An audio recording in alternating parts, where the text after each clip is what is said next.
Hi guys, Phil Graham here from diabeticmuscleandfitness.com, and I want to answer one of the biggest questions I get as a type 1 diabetic. Do people with type 1 diabetes need to avoid carbohydrates in order to be healthy?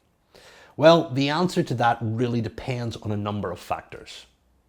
First of all, let's define what low carbohydrate eating actually is. Low carbohydrate eating is defined as 20 to 60 grams of carbohydrate per day, which is typically less than 20% of one's individual calorie intake per day. Now, the answer to whether or not one needs to eat low carbohydrate really depends on a number of factors. These include physical activity. If you're sedentary and you sit about all day, your calorific needs will be much lesser than somebody who is highly engaged in physical activity. So just think about somebody who works in an office versus somebody who works in a building site or a gym. It depends on the type of exercise, the duration of the exercise that you're doing. We know that strength training primarily uses up carbohydrate as fuel, and in that essence, it may be very counterproductive to prevent carbohydrate consumption, and in turn that may cause problems with performance. It also depends on your goal. Do you want to increase muscle mass, or do you want to decrease fat mass? When it comes to losing body fat, it's very important to realize that you have to restrict calories from somewhere. So those calories may come from carbohydrate.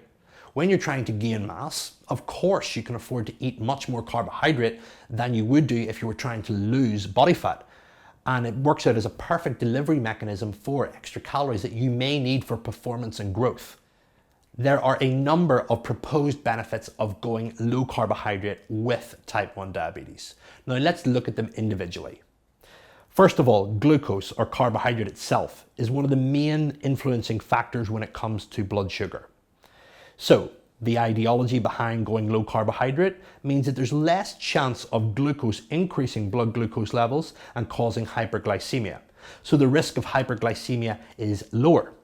We also see the reduction in carbohydrate is a reduction in calories, which can work as a very useful tool in preventing obesity. And there is a lot of research gathering to support the use of higher protein and moderate fat to high fat diets in the prevention of obesity, which are lower in carbohydrate intake.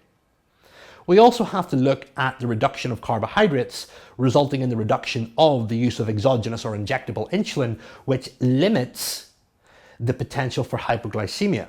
When we have hypoglycemia, we tend to overeat calories, and as a result, that can have an effect on our fat loss if we're trying to achieve that. It's very important to realize there are a number of benefits to consuming carbohydrates. And like I said, it's very important to consider the context, the goal of the individual, whether they exercise or whether they're physically active. First of all, let's look at carbohydrates as a food group. We've got fiber associated with carbohydrates. We've got vitamins and minerals associated with many different types of carbohydrates. And these are going to be highly beneficial to one's health. There is an increasing amount of research that supports the use of fiber consumption in promoting the health of the bacteria within the gut. When we look at what is the best diet to consume, we look at the research and we look at all the diets assessed. The best diet is one an individual can stick to. So what happens if carbohydrate is a preferred food choice of an individual? Restricting that food group may cause frustration and may hinder the sustainability of a dietary approach. The best diet is the one that you can stick to the longest, and provided you have your calories controlled and your blood glucose matched, why would you want to limit a food that you love? We also have to consider the benefit of strength training. Now, strength training primarily uses glycogen or carbohydrate as fuel to fuel muscular contractions. And we know that the more well-fueled we are, the better stimulus we're going to get in the gym, and as a result of that, we're going to get a better training stimulus.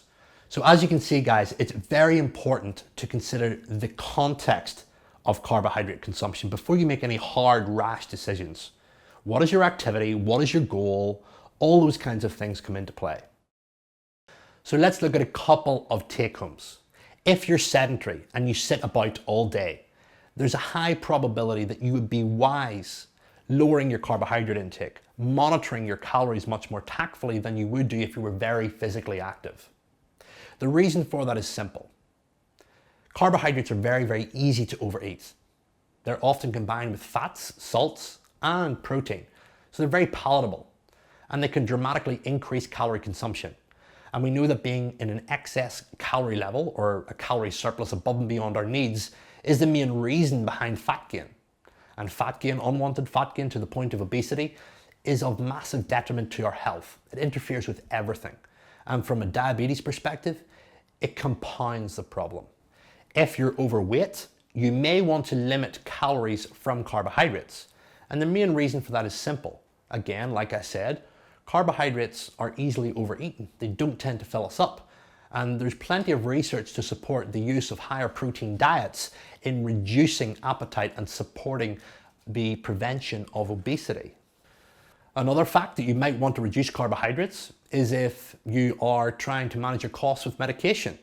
Reducing your carbohydrate consumption will reduce the need for medication, as glucose is one of the primary macronutrients that influences blood glucose, the key sign of diabetes. Also as well, you can restrict carbohydrate if you don't like carbohydrates as a food choice. That's quite rare, but again, there are special circumstances. And also to round off, if you weight train, you will definitely need carbohydrates to help you with your performance. If you exercise, carbohydrates are a great hypoprevention tool. So again, don't necessarily think that you need to completely avoid carbohydrates altogether in order to be successful. And while there are very low carbohydrate approaches, like ketogenic diets, for example, these can often be very hard to stick to because first of all, you have to take into consideration the time it takes to get into that keto adapted state, that very low carbohydrate state that usually takes 2 weeks to get into. What if you take a low? What if you mismanage your insulin? What if you do too much activity one day and you consume carbohydrates? It's very easy to knock yourself out. Plus again, it's very much socially problematic in the sense that it's hard to eat out with friends. And again, the whole culture of eating around food is very important. When you look at the preparation, the taste, consuming food with friends and relatives, all of those things play a massive part in dietary adherence and food environment, all of which play a big, big role in our health. So restricting a macronutrient that hinders your ability to sit down and enjoy a good meal without feeling anxious, without feeling out of place, may be a massive detriment to your life. So we have to look at all those elements before we come to a decision. And always remember, guys, context is key whenever we look at answering questions like this. And last but not least, the fiber content of carbohydrates and their associated nutrients. There's so much to gain from them, and restricting them will mean that they have to be replaced or compensated elsewhere, whether that's through supplements, which are often a lot more expensive and sometimes not as bioavailable, that means absorbed as well, as the real food sources. So guys, there's a couple of considerations for you whenever it comes to cutting carbohydrates from your diet if you live with diabetes. So guys, if you liked the video, please subscribe and click like below, and remember to head over to diabeticmuscleandfitness.com for a ton more free, useful muscle building and fat loss tips for those living with diabetes.